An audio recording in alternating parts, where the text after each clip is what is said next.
Right now on News 3, Hurricane Florence is moving in on the southeastern seaboard. This is News 3 at 10.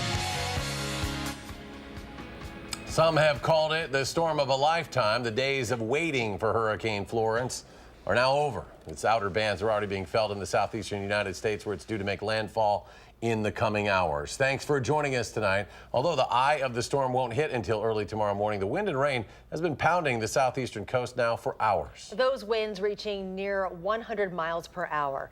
The rain and wind grew stronger throughout the day along the coast of the Carolinas, already causing some damage.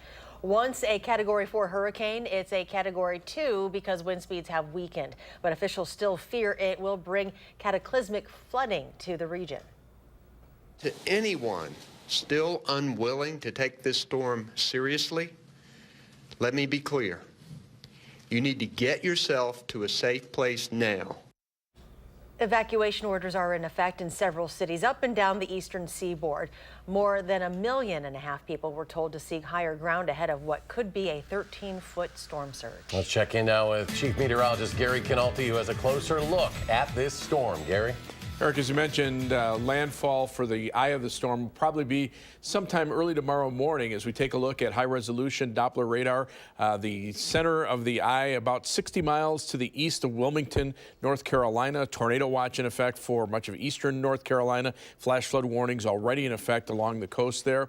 The storm has been slowing down as it approaches the coast, still maintaining a Category 2 strength. The very latest information from the National Hurricane Center actually has just dropped it to a very strong Category 1 with maximum sustained winds of 90 miles per hour, moving to the northwest at 6 miles per hour. Now, the forecast for Florence takes it in as a Category 1 hurricane, weakens it to a tropical storm as it starts to move inland, but the slow movement will dump heavy amounts of rain, and then eventually it'll make a curve back toward the north and eventually northeast, taking most of the moisture into New England by early next week. Hurricane warnings remain in effect from central South Carolina northward to the North Carolina-Virginia state line. Tropical storm warnings in effect well inland. Tropical storm watches into parts of South Carolina.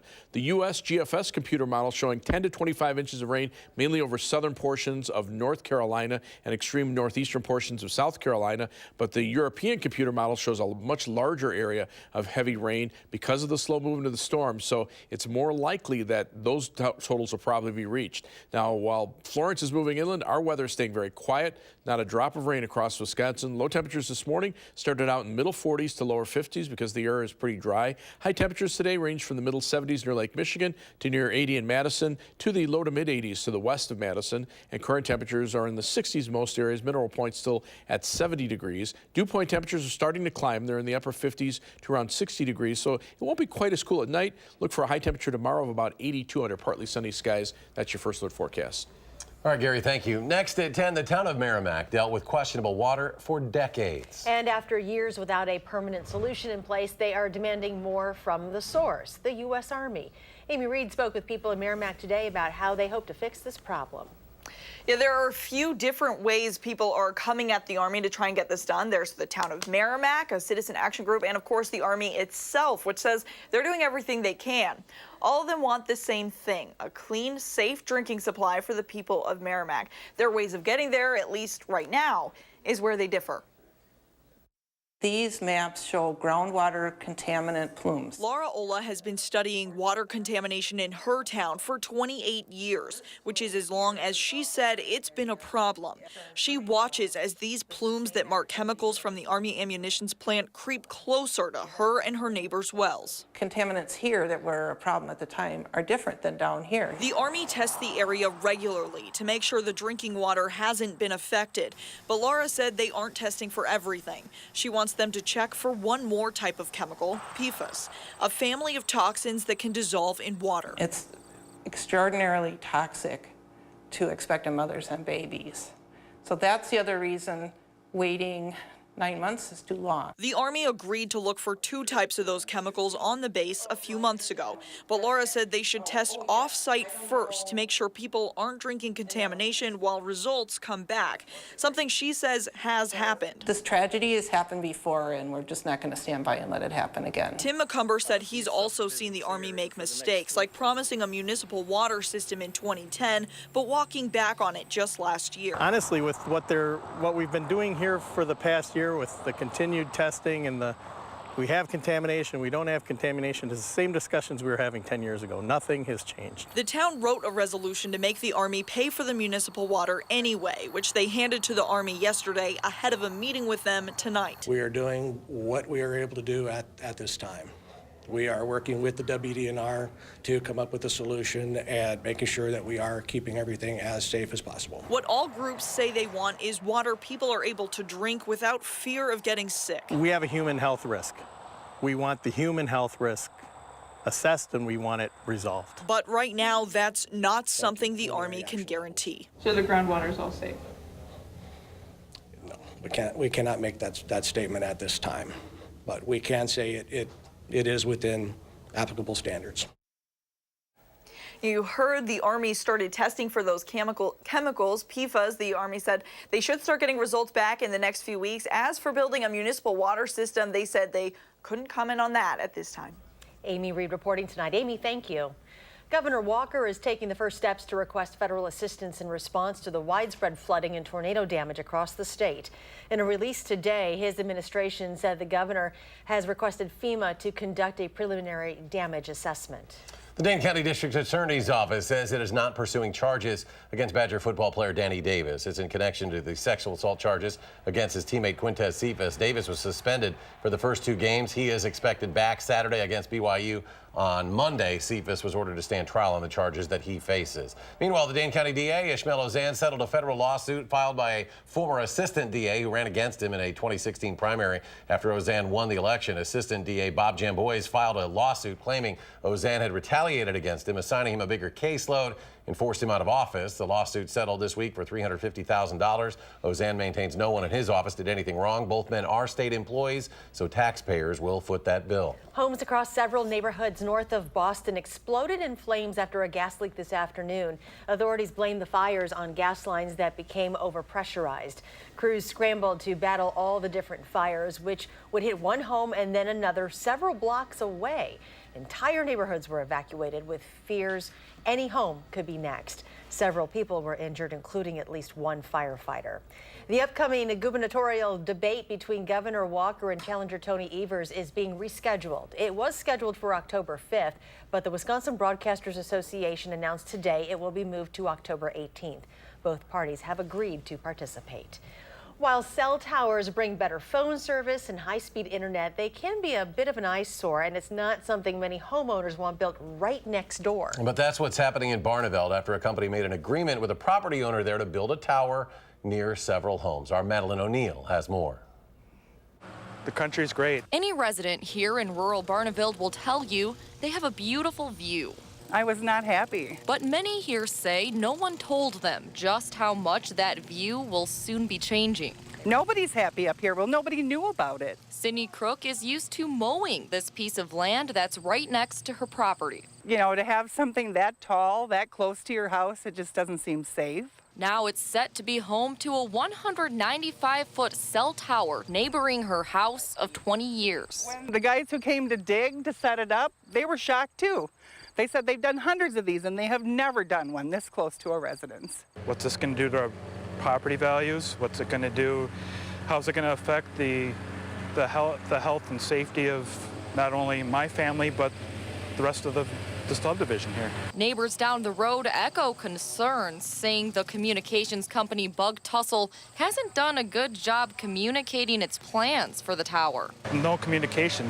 We don't know what's going on. I appreciate that people don't like towers in their backyard. But the bottom line is they've got to be somewhere. According to Bug Tussle's CEO, Steve Schneider, health and safety concerns are unfounded. And the company sent out the required notifications about the tower. I think if people had expressed an objection and participated in the process earlier on, we probably would have chosen one of the other spots up front. Still, Schneider wants all local voices to be heard. We're going to pay extra because we're going to move it and try to work with the community. I mean, if people want it next to their house, great. I don't. Changes in state law that came about 5 years ago mean municipalities have very little say in where companies can build towers. That's something those I spoke with from the village of Barneville stressed to me. Still, the company Bug Tussle says they're working with the property owner who agreed to have the tower on his site, planning to select a location farther away from the houses in the neighborhood. Well, let's keep an eye on the story, see what happens. Maddie O'Neill joining us. Maddie, thank you. The final Madison night market of the season was tonight. Similar to the weekend farmers market, local vendors, music, food carts lining the streets. Organizers say feedback has been strong enough to possibly consider it a new Madison tradition. I think the word tradition has kind of taken root. We know that people want us to do it again next year. We hear constantly that we would like more of them. Our small team thinks we can keep to about 4 a year. Organizers say it may return with more space for vendors next year. It closes at 11 o'clock tonight. And still to come tonight at 10, News 3 investigates a deadly bank robbery on Madison's east side. How the outcome could have been different and how lack of training could have played a role.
Next at 10, News 3 investigates just how safe you may be in the hands of private security guards in places like malls, banks, and movie theaters. It comes in the wake of a security guard shooting and killing a man trying to rob a bank earlier this year.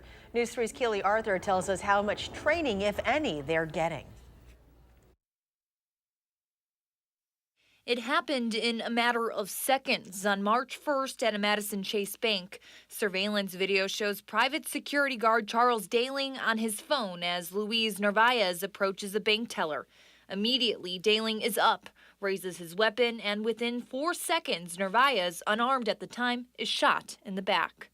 Without training on how to best handle a situation like this, most of us have no idea how we would react. Have we gone from reasonable suspicion to probable cause? Which is exactly why newly accepted police officers in the academy spend so much time preparing. In Wisconsin, we follow the Department of Justice 720-hour curriculum. So a police officer anywhere in the state is going to get the same training. He was still burglarizing the place and possession of burglarious tools. The 18-week course covers the whole gamut of policing. From report writing to interviewing to, domestics to driving to vehicle contacts, firearms. So we've gone from reasonable suspicion that draws us to the yard. Roughly 130 hours combined is spent on how to handle firearms and those tense situations that may require use of force. Stress is one of those things that does strange things to people. It makes them make poor decisions. It makes them make slow decisions. And the only way to really combat that in a real situation is to have realistic scenario type training. But Wisconsin security guards don't get any of that. You need to know how to tie your shoes. As long as you've got this license, you're a security guard. According to the state's Department of Safety and Professional Services, in order to be a licensed armed security guard, you must pass a background check, pay a fee, and possess a permit to carry a weapon. No additional training required. I could have my concealed carry permit, come in, get that piece of paper after I paid my money, and by the end of the week, I could be an armed security guard. Jim Mankowski, owner of Madison-based security firm JBM and a Bellevue police officer, says he mandates his staff complete 20 hours of training. At JBM, we want to make sure that we provide more than the illusion. We want to make sure that if there is something that happens, we can actually do something. He believes what happened at Chase Bank was a direct outcome of lack of training. And unfortunately, it wasn't done right, and now we have someone's dead. The district attorney cleared Daling, who was unlicensed, of any criminal liability. The former Marine, currently living in Wisconsin, told us in a statement, quote, "I feel there is nothing more to be said about this unfortunate incident. My family and I wish to move forward with our lives." That security officer had no business being there, period. And Mankowski's concerned Daling is far from the only guard that's not fit for the job. Do you think the majority of security guards working in the state of Wisconsin are well trained? I do not.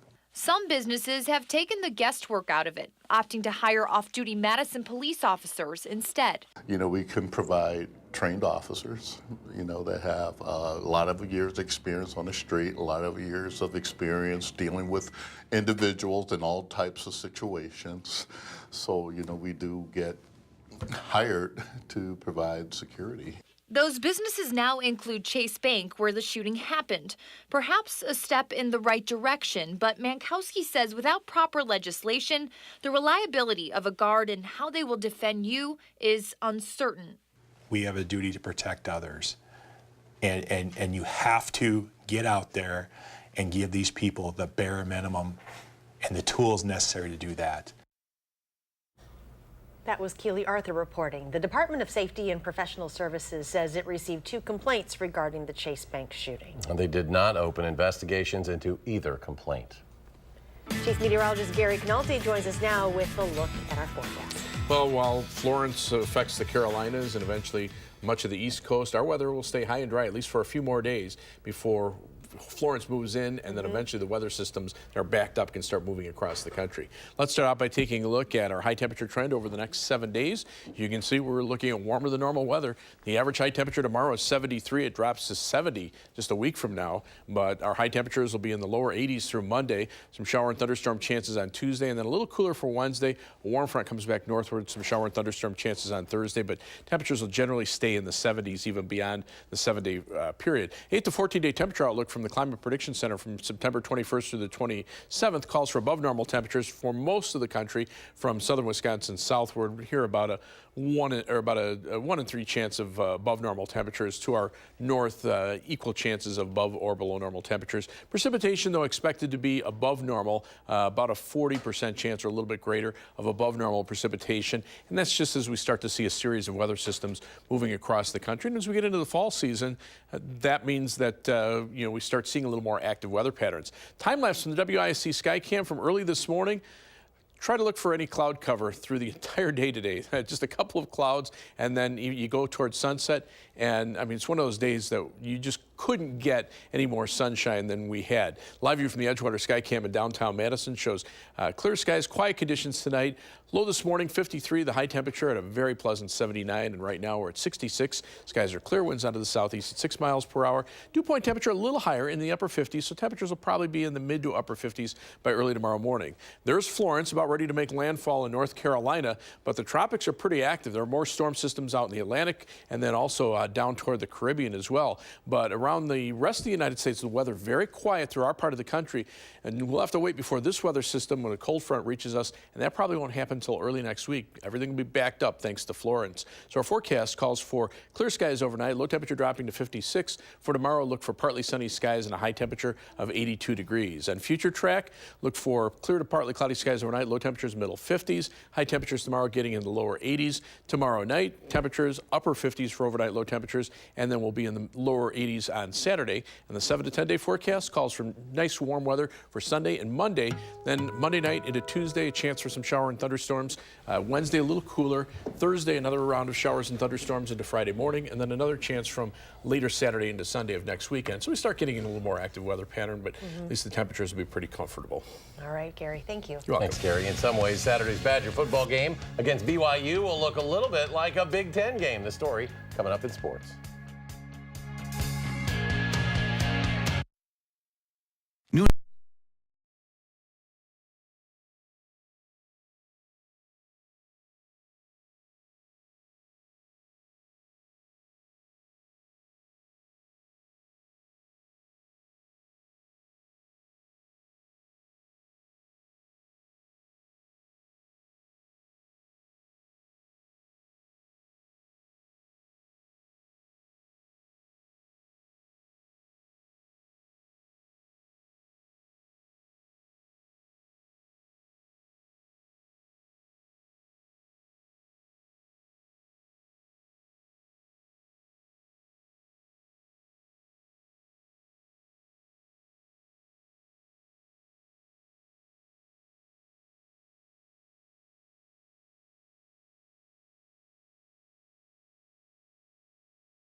Aaron Rodgers is still listed as questionable on the Packers injury report today. Rodgers didn't practice, but did a little more than yesterday with the rehab group. Guys inside the locker room are suggesting they think there's a good chance Rodgers will give it a go Sunday against the Vikings, but Mike McCarthy says it's no layup that Rodgers will play. Wide receiver Devontae Adams was able to practice some today, which means he'll more than likely play Sunday. Adams hurt his shoulder during the Bears game, sat out practice yesterday, but that sounded more precautionary than anything. Adams knows that the Packers offense performs a whole lot better when he and Rodgers are both in it. Like I said, we're optimistic we'll both be able to do it, hopefully. I don't know his situation exactly, so I can't speak for him, but, he finished out a great game, so hopefully he'll be able to give it a shot. And we know that not having key players on the field can translate into, the game going a different way. But like I said, as long as we're good and tackle our treatment throughout the week, I think we'll be fine. The Badger football team is just a couple of days out from its third game of the season. The BYU Cougars come to Camp Randall for a 2:30 start Saturday afternoon. Now, after seeing some spread them out deals with Western Kentucky and New Mexico, BYU changed its offense from last year. They could have 3 tight ends on the field at one time. Their head coach, Kalani Sitake, has said the Cougars want to be like Wisconsin on their offensive and defensive lines, so Saturday should be a physical game, perhaps great preparation for the start of the Big Ten season next week. I don't think we've had what we think will be this type of physical game. And so, there's a newness to that. And for some guys that have played in a lot of these games, they've got a better understanding than some that, this is what they're talking about, And so I think that in that way, any new experience is good, right, if you can manage it. And so in that way, I think it is good, but it's not like this is, a warm-up.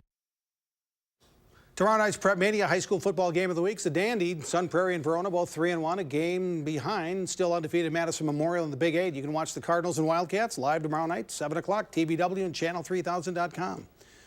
Brewers get today off. They'll play the Pittsburgh Pirates over the weekend starting tomorrow night at Miller Park. The Brewers were keeping a close eye on Washington, D.C. this afternoon as the Cubs played a makeup game against the Nationals.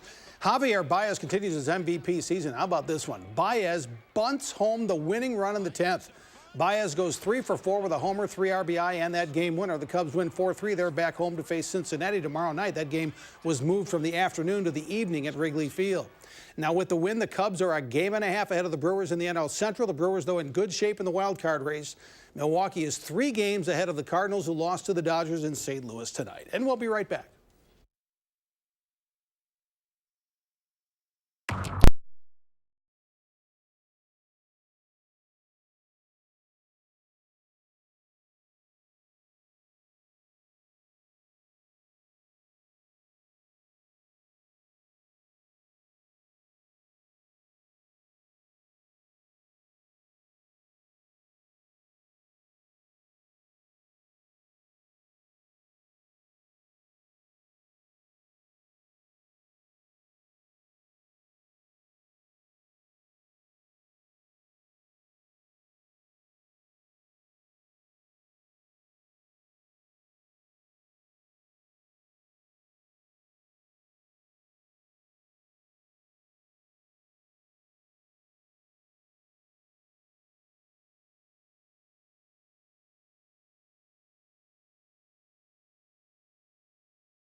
All right, back to Gary. One final check of the forecast. We're looking pretty nice for the next few days. Dew point temperatures right now are in the upper 50s, so not quite as cool for tonight. Look for a high tomorrow of about 82 for Saturday, Sunday, and Monday as well. Thunderstorm chance arrives Monday night into Tuesday, a little cooler Wednesday.